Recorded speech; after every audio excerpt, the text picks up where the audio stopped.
Dark Matter News.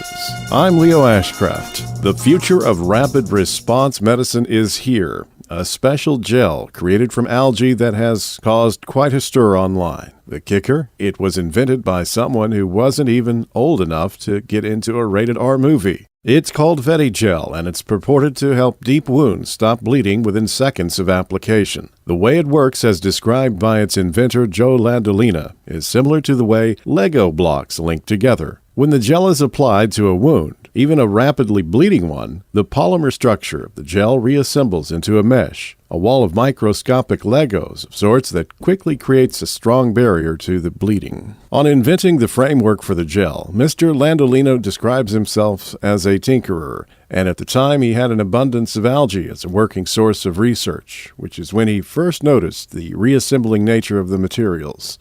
After an extensive test phase, VetiGel has now become approved by veterinarians for use on animal wounds. And as for the future of this astonishing invention, Mr. Landolina and his team are actively working towards approval for human application in the military and emergency medicine markets within the year. The entire project is still somewhat in its infancy, but it does hold promise for the future of rapid response medicine. Imagine a world where victims of stabbings or soldiers suffering from shrapnel injuries have the opportunity to have their bleeding wounds plugged almost instantly. A world where police officers shot in the line of duty simply add a dose of VetiGel with little to no added pain, and they're left with the chance to return home at the end of the day. The future is now.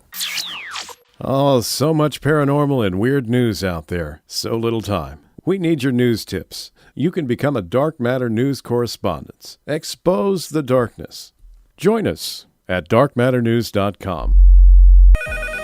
Mr. Jackson, we're calling to say you're late on your credit card bill. Can you please call us to schedule a payment and avoid future late fees? If you're getting collection calls from your credit card companies and you want to put a stop to it, call the Debt Helpline today.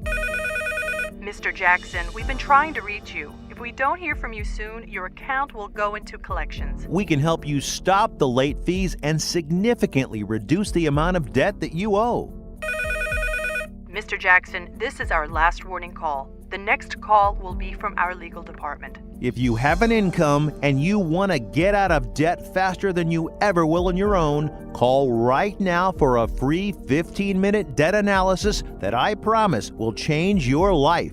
800-648-9176, 800-648-9176. Call now, 800-648-9176.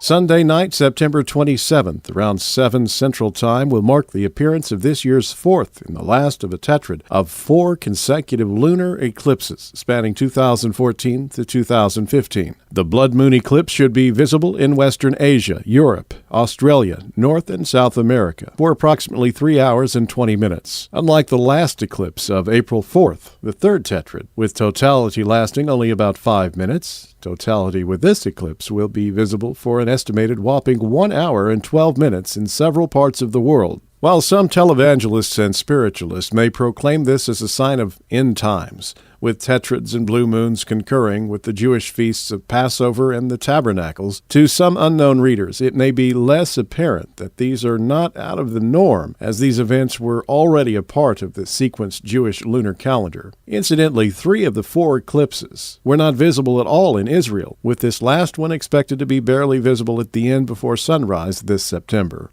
So with all that, you still have the question of why does the moon turn red? Well, the moon appears red during most of any lunar eclipse because sunlight that is not blocked by the Earth is filtered through Earth's atmosphere, concealing blue-green light and casting red tones along the Earth's umbrella or shadow. In other words, red light passes more easily through Earth's atmosphere. This optical phenomenon in physics is known as Rayleigh scattering, and because of this, it is very likely that on any given evening or very early in the morning, during the right time, you will see a red blood moon. And this is because the moon can appear red when it's closer to the horizon during both moonrise and moonset, as light reflected from the moon is scattered and passes through more of Earth's atmosphere. Similarly, during events like volcanoes, which produce tiny particles that scatter light from the sun and reflected light from the moon, red light will more than likely scatter less, passing through Earth's atmosphere and give the moon an eerie crust or crimson hue. I'm Leo Ashcraft for Dark Matter News.